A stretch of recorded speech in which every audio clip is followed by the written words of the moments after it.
Let's move into the Guerby Lambert injury, right? He tore his labrum in his shoulder, sophomore offensive tackle. And he didn't do it he did not do it during the scrimmage. He did it earlier in the week. We heard rumblings about this in the middle of the week last week about him hurting his shoulder and being out for the spring. And luckily it looks like he'll be back. Freeman says that he'll be back in time for the start of fall camp.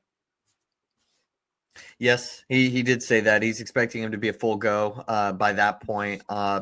We talked last week a lot of the different kind of rotations, if you will, or different like combinations for this offensive line. Best five, right?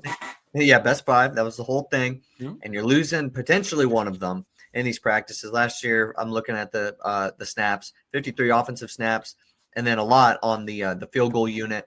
And in the final 3 games of the college football playoff, I believe he was on field goal units. That's the gift that keeps on giving, man. Like those 3 games is a gift, right? It's phenomenal. Those extra 3 games, getting those guys those reps in there. No, oh yeah, exactly. Like to be able to actually put him out there on the field, it was great. And this team got healthy too, like in parts, like as the season went on.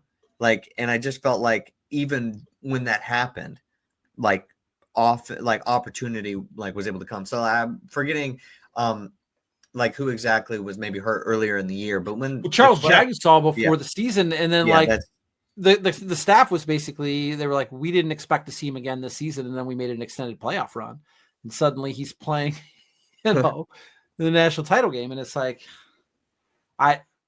that's invaluable, and they're getting truncated springs for a lot of the guys, the amount of load that they have, but the experience, and it's high level experience too.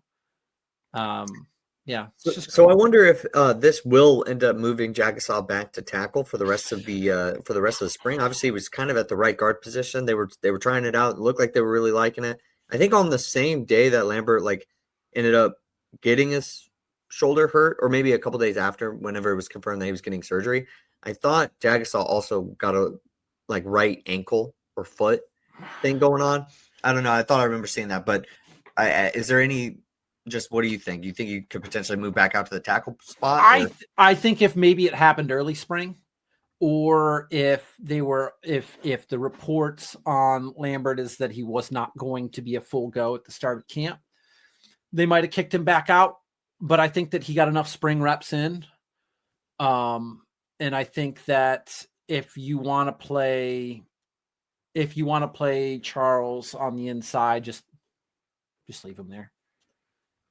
Right? I mean, why kick him out to the tackle when you're just going to pull him back in, in the fall? So if you wanted to play him inside, I mean, why kick him to the outside? Because I thought about that too. I was like, I think it'd show something. Like if he comes out lined up at tackle in the spring game, then I need to reevaluate what my thoughts are with the offensive line, because it's then more in flux than I thought. I think they have generally settled on their 5. And I don't think that you would upset I think you would want to get as many reps as you can for him at guard. Yeah, that would definitely make the most sense. And especially when you're trying to build a little bit of continuity through this time period. We mentioned the snaps and the total amount of snaps that they're going to have whenever they go start next year. But you still kind of need them to be able to get those reps in at those specific positions, especially if you're switching guys around, and you don't want to set up Jeremiah Love or any of the other running backs for disaster when you're thinking that you can make all these moves. So yeah, you don't want him to move too much, but I figured why not? Worth asking.